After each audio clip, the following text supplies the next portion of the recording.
Hey y'all, Mr. Bass here. Today I'm going to show y'all how to catch bass when it's tough using a deep diving crankbait. So make sure you hit subscribe and let's see what happens. And as always, thanks for watching.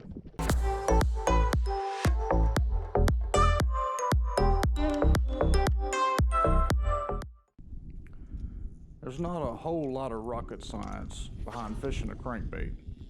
You want to cast it out as far as you can and reel until you make bottom contact. And once you make that bottom contact, you can begin your retrieve. Make a steady retrieve while adding stops every couple revolutions. This allows the bait. Oh, hold on, looks like we got one.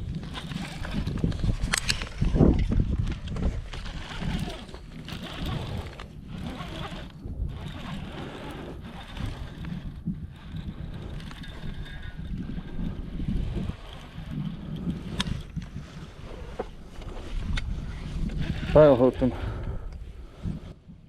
What I'm saying right there is the fish is foul hooked. And what that means is he's hooked outside of the mouth. And in this case, it looks like he's hooked on the top of his, behind his dorsal fin. What happens is they come up and they take a swipe at it instead of actually eating it. It's a pure reaction strike. Oh, shit. That's bad, huh, Bo?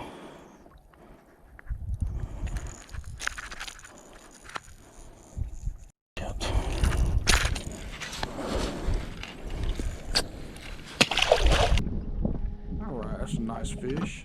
So back to what I was saying, putting the stops in is crucial because it actually lets the bait rebound. These crankbaits float, so when you stop the bait, they float up half a foot, however long, depending on how long you stop the reel. So make sure you throw your pauses in there. Most of the time, the fish is going to eat the bait when it's on a pause or when it's deflecting off a piece of wood. And that's very important when you're crankbait fishing, is letting it deflect off of wood cover that's on some good structure. One thing about it is you've got to be prepared to be hung. Like right here, I'm hung. Everybody gets hung. Kevin Van Dam gets hung.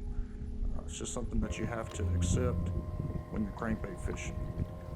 A good way to get unhung is just pull the boat up to it and reel down and just twist it a different direction. It usually pops right off.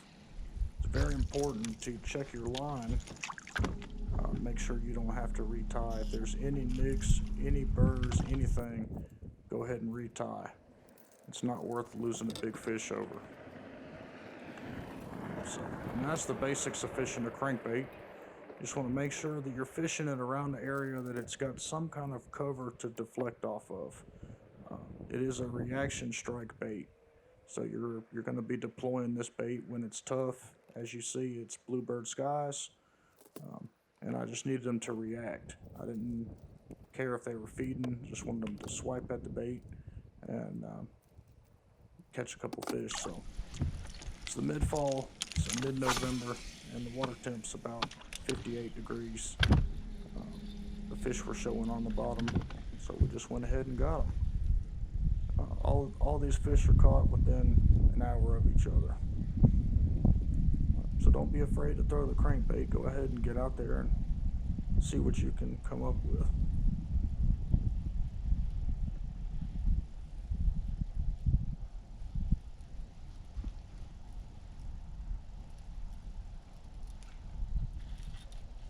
Notice the hook set is not a snatch them out of the water. It's just a quick lift. You don't want to tear the treble hooks out of their mouth. Easy, sweetie. Easy. I'm not committing to it. Let me show y'all what I mean. What I mean by they're not really committing is they're biting the very back of the bait instead of engulfing the bait.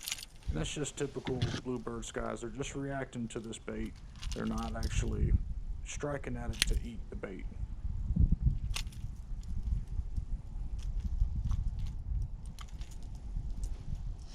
Good.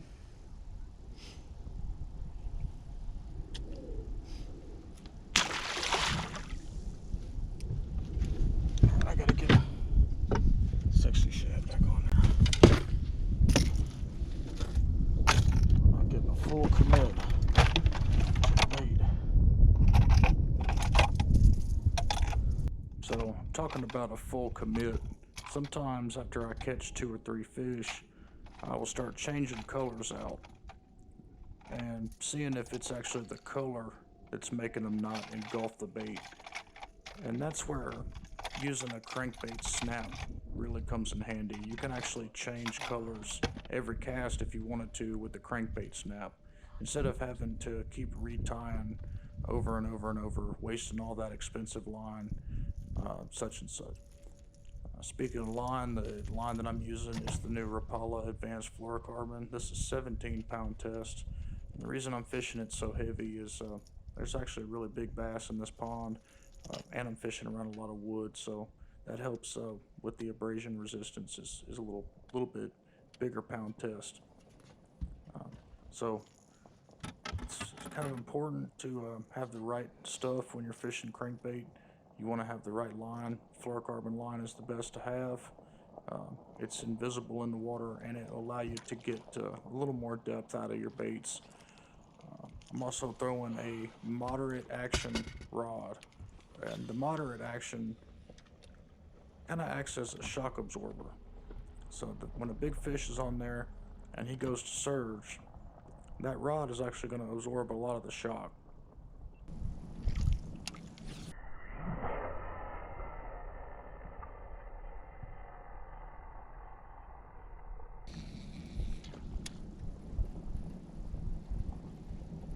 Casting distance is important, so make sure you can cast as far as you can. Keep that bait in the strike zone as long as possible. You're not going to hit a whole lot of fish if you're only casting at 30 feet, versus if you can cast at 100, 150 feet, you're going to be in the strike zone a lot longer.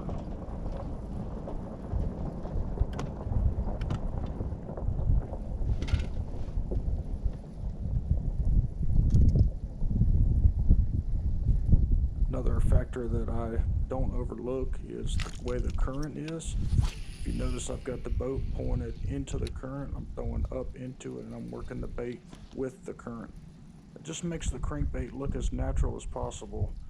It's not always a set rule, but it's one I try to follow first and then deviate from if I'm not having success.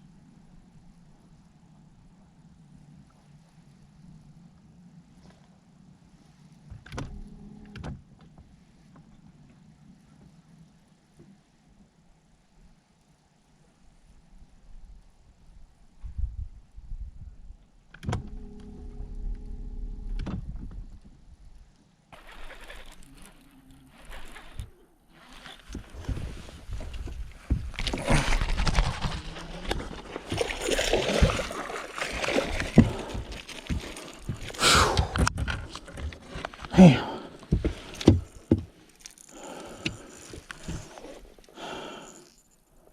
And here's where fishing can get real aggravating. The net is actually pinned together with both hooks of this bait. So it takes me a good few minutes, as you can see here, to actually get the net unpinned so I can actually get the bass out of the net. Just the little things that drive you nuts.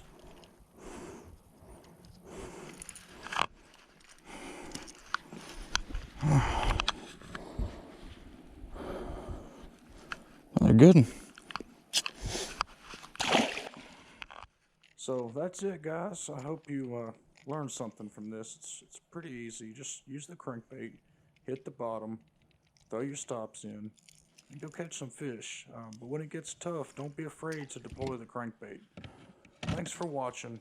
Make sure you hit subscribe, and stay tuned for some more videos from Mr. Bass Outdoors.